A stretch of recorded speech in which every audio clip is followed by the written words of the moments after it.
For thousands of years, Mesopotamian scribes preserved accounts of kings rising, cities falling, and sacred powers struggling to shape the world. Their records reveal an unsettling pattern. The ancient world was repeatedly presented as a place where territory, kingship, and cosmic order could be contested. One struggle unfolded among human kingdoms. Another reached into creation itself, where victory produced a radically different order.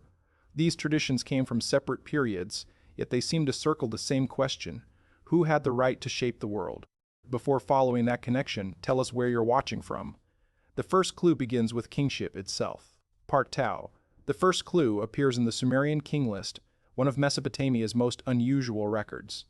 Instead of opening with a human ruler founding a kingdom, the text begins with a striking claim: kingship itself descended from heaven and arrived at Eridu. That opening establishes an important idea.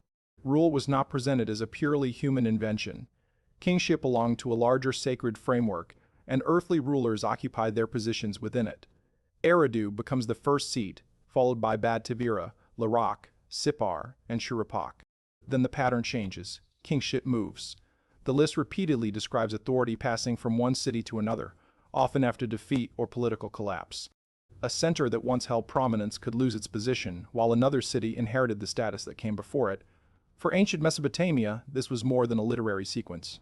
The region was divided among competing city-states, each with its own ruler, temples, fields, canals, and local interests. Uruk, Ur, Lagash, Kish, Umma, and Nippur were not simply names on a map.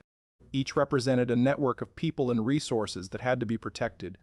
Agriculture depended on water, trade depended on routes, temples depended on labor, rulers depended on food and wealth. Control of the surrounding land therefore mattered enormously. A dispute over a field could become a dispute over a canal.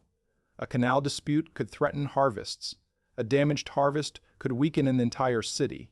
The struggle between Lagash and Umma shows how serious such conflicts could become.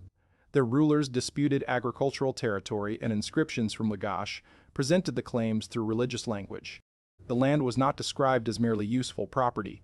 Divine authority was invoked to support the political position of the king. A ruler could strengthen a territorial claim by presenting it as sacred. Victory on the battlefield could be understood as evidence of divine favor. Political success and religious legitimacy therefore reinforced one another. The king list reflects the same concern from a broader perspective. Its unusual reign lengths and legendary early rulers mean it cannot be treated as a modern historical timeline. Scholars generally view the text as a combination of political memory, tradition, and ideas about legitimate kingship.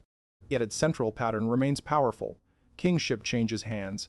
Cities rise, cities fall. No political center remains permanently dominant. That idea would have carried particular weight in a region where new dynasties repeatedly replaced older ones.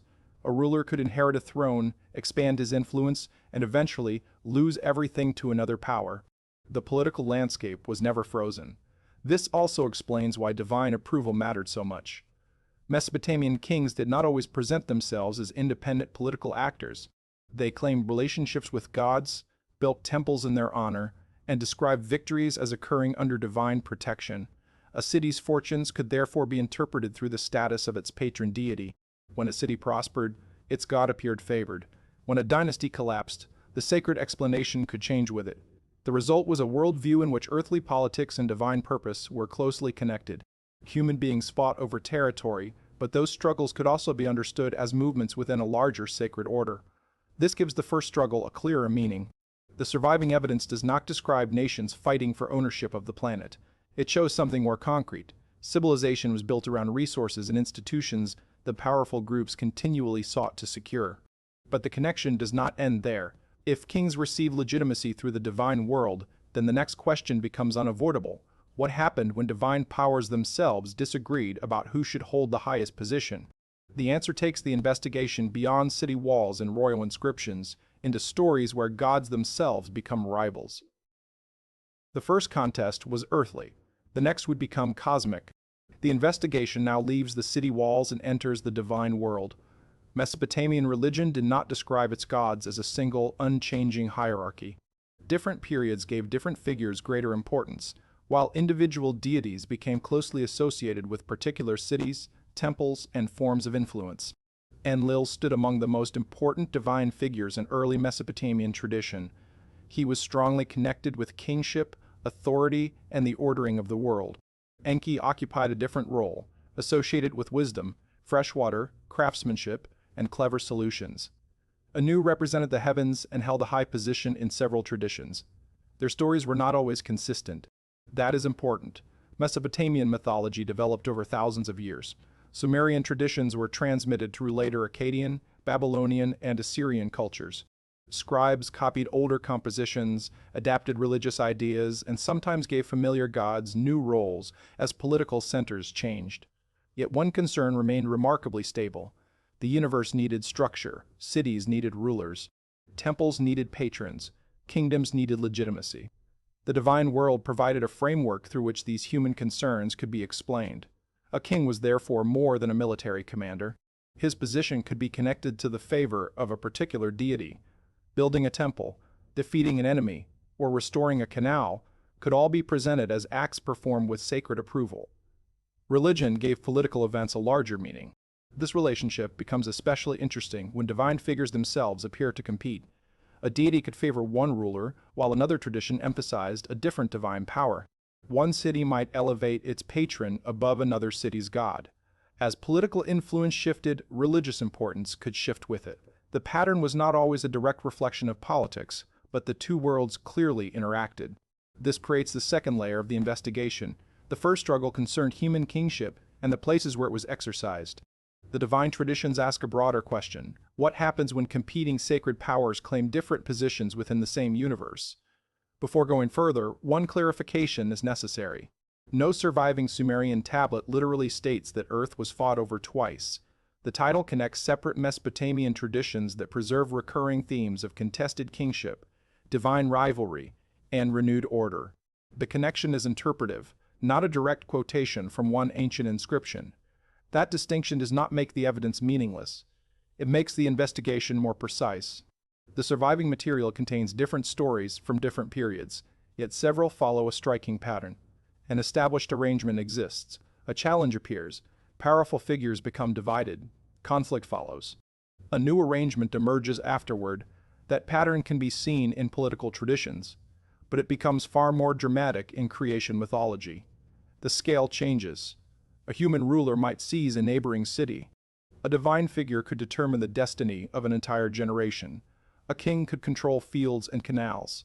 A deity could establish the boundaries of heaven and earth. For ancient audiences, those levels were not necessarily separate. The same idea of legitimate rule could operate in both. This becomes especially important with Babylon. Babylon was not the earliest center of Mesopotamian civilization, nor was its patron deity always supreme. Its political importance grew over time, and Marduk's religious status rose alongside the city's influence. That development produced one of Mesopotamia's most remarkable creation traditions. The Enuma Elish presents Marduk as a figure whose position is transformed through conflict. He does not simply receive supreme status without challenge. He must demonstrate that he can defeat a threat facing the divine community. His opponent is Tiamat. Their confrontation is not merely another dispute between rival gods. The result determines who will possess the highest standing and what the ordered universe will look like afterward. The first struggle changed political geography. The second reaches toward creation itself. And that is where the two stories finally begin to converge. Both imagine a world in which an existing arrangement can be challenged, replaced, and reorganized by a victorious power. The next question is what that victory actually produced. The answer appears in the Babylonian Enuma Elish, a creation epic preserved centuries after the earliest Sumerian traditions. Its central conflict places Marduk against Tiamat, but the significance of their confrontation lies beyond the battle itself. Marduk does not enter the struggle as an unquestioned supreme ruler. The other gods first need a champion capable of facing the danger before them. Marduk accepts that role, but he demands recognition in return. If he succeeds, the other gods must acknowledge his supremacy. That condition transforms the conflict. Victory will not simply remove an enemy, it will establish a new hierarchy. Marduk prepares for the confrontation and eventually faces Tiamat. The battle ends with his victory, after which the story moves immediately toward organization. The defeated Tiamat becomes part of the process through which heaven and earth are established, while the celestial realm is arranged into a structured system. The important sequence is therefore not simply battle followed by destruction. It is challenge, victory, legitimacy, and organization. That sequence gives the story its deeper meaning. The universe is presented as something that requires structure, boundaries, and recognized leadership. Marduk's victory provides the foundation for all three. His success proves that he possesses the strength needed to establish the new arrangement, while the other god's recognition gives that success a political dimension. The cosmic story therefore resembles a royal succession on an enormous scale. A ruler defeats rivals. His position becomes recognized. The previous arrangement gives way to another. A new system takes shape. This does not mean Babylonian scribes believed a human king literally created the universe. The epic belongs to a religious tradition shaped by Babylon's growing importance and Marduk's elevated status within it. Babylon's political rise matters here.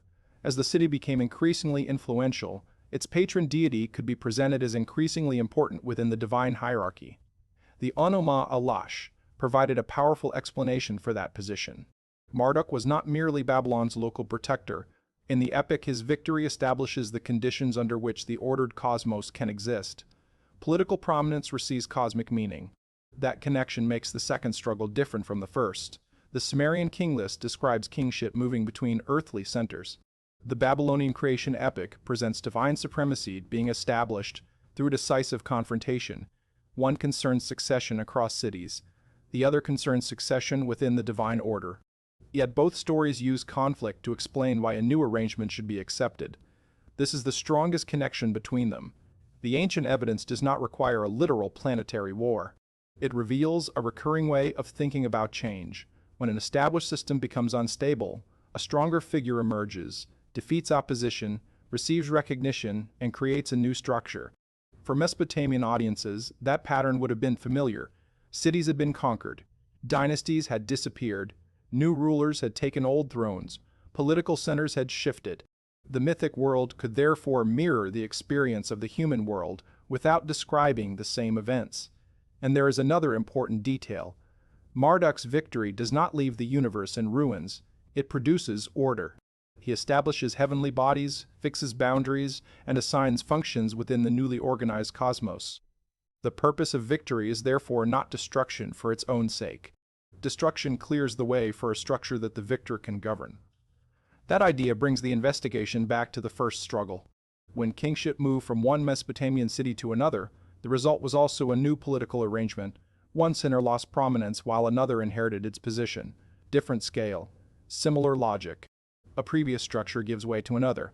This does not prove that the two traditions describe one historical event. They come from different contexts and must be studied separately. Their connection is thematic, built around succession, legitimacy, conflict, and renewal. Yet the thematic connection is powerful enough to explain why the title feels so striking. The ancient world could be imagined as a place where nothing remained permanently settled. Political boundaries could change. Royal houses could disappear. Divine hierarchies could be reshaped. Even creation could be described as emerging from conflict. But these ideas did not develop in an imaginary vacuum. They were rooted in a civilization where humans were already fighting over something tangible: land, water, cities, resources, and those physical struggles provide the next piece of the puzzle. Part 5. Beneath the stories of gods and kings was a landscape where survival depended on resources that could not be ignored. Southern Mesopotamia had fertile soil, but agriculture required careful management of rivers and canals. Water had to reach fields at the right time, and maintaining those systems demanded organized labor. A canal was more than a channel. It could determine whether a community harvested enough grain to survive. That made farmland and water natural sources of conflict. Neighboring cities could share the same river system while competing for access to its benefits.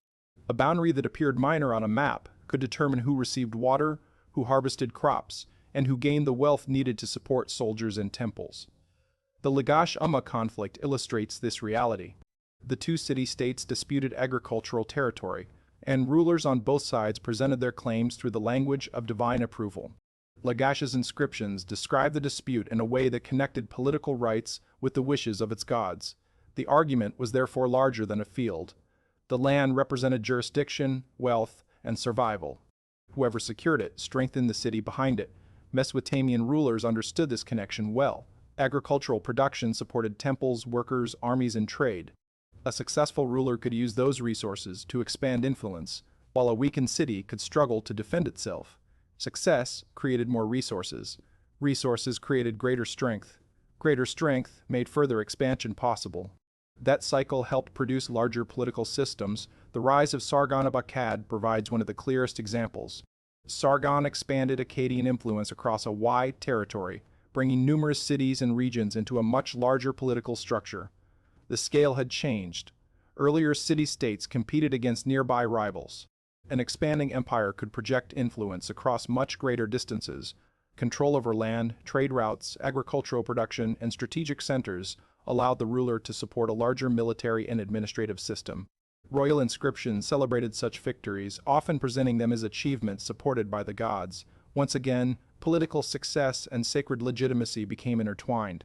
A ruler conquered territory, but the victory could be explained as part of a divine plan. That relationship helps explain why Mesopotamian myths could place so much emphasis on struggles followed by renewed stability.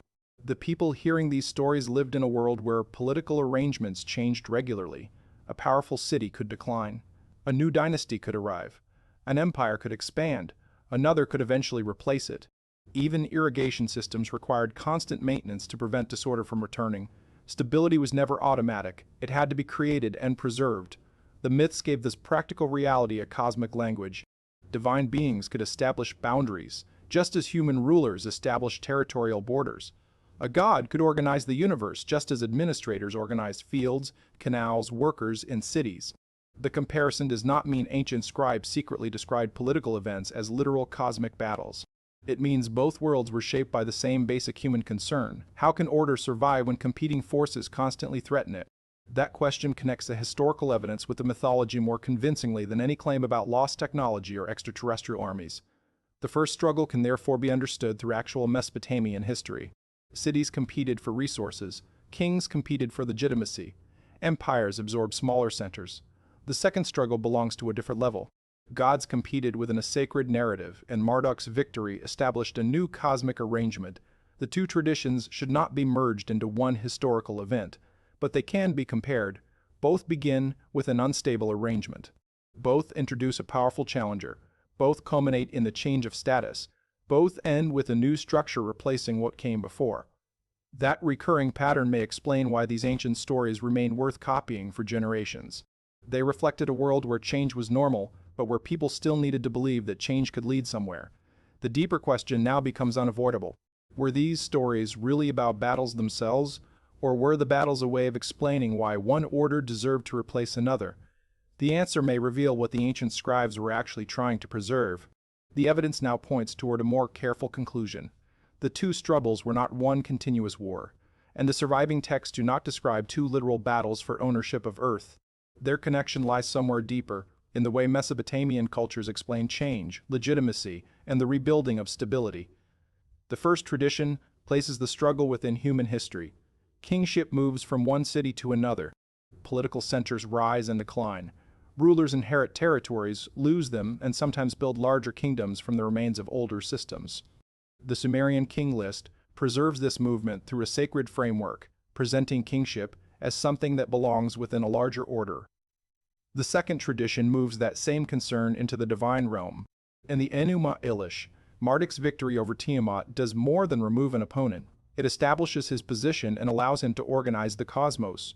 The story transforms victory into legitimacy, then turns legitimacy into a stable structure. The scale is different. The underlying concern is remarkably similar. Ancient Mesopotamian societies experienced political change constantly. Cities competed, dynasties disappeared. New rulers adopted older traditions and gave them new meanings. A kingdom could seem permanent until another force changed the balance. Stories about divine conflict gave that instability a larger frame. They suggested that disorder could be followed by structure. A defeated power could give way to a new arrangement. A new ruler could claim a legitimate place. A world that had been unsettled could become organized again. This helps explain why the image of conflict appears so often in Mesopotamian thought. The struggle itself was not always the final point. What followed mattered just as much. After the king list's changes in kingship came new political centers. After Marduk's battle came a newly ordered cosmos. After territorial victories came new boundaries. After dynastic collapse came another dynasty. The pattern was repeated at different levels. That does not mean every Mesopotamian myth was secretly describing political events. Ancient traditions had their own religious purposes, and each text must be understood within its historical setting. The Sumerian king list cannot simply be treated as a factual chronology, while the Enuma Elicha cannot be read as a scientific account of planetary history. Their value lies in what they reveal about ancient thought. For these societies, existence was not imagined as completely static. Stability could be broken. Authority could shift. A powerful figure could emerge from uncertainty and reshape the arrangement that followed. That may be why the connection between the two traditions feels so striking. The first struggle takes place across cities and kingdoms. The second takes place among divine beings. One changes the political landscape. The other changes the cosmic landscape. Both use victory to explain why a new arrangement has legitimacy. And this leads to the most important conclusion. The phrase "Earth was fought over twice" works best not as a claim about two forgotten planetary wars, but as a way of describing two ancient visions of contested existence. Mesopotamian scribes repeatedly imagined a world where established arrangements could be challenged and replaced. The real mystery is not whether an ancient tablet secretly records spacecraft, advanced weapons, or visitors from another world. The more revealing question is why these civilizations kept describing reality through struggles for succession and stability. Perhaps the answer was visible everywhere around them. Rivers changed course. Cities rose and fell. Empires expanded and fractured. Kings disappeared. Temples survived. Generation after generation watched the world change and searched for a pattern behind it. Their stories supplied one. When the old structure failed, another could emerge. When authority shifted, a new setter could claim it. When disorder appeared, someone had to rebuild the world. That is the deeper connection between the two struggles. They were not necessarily memories of the same event. They were expressions of the same ancient concern, how a changing world could become ordered again. And once that pattern is recognized, the title points toward a much older mystery than two battles. It points toward humanity's ancient attempt to explain who shapes the world, why that right belongs to them, and what happens when the established order finally breaks. The tablets never literally record two wars for Earth. They preserve something more revealing, ancient struggles over kingship, territory, and cosmic order. But one question remains: what did Mesopotamian scribes believe happened when humanity lost control of its world? Watch the next documentary to uncover that forgotten answer.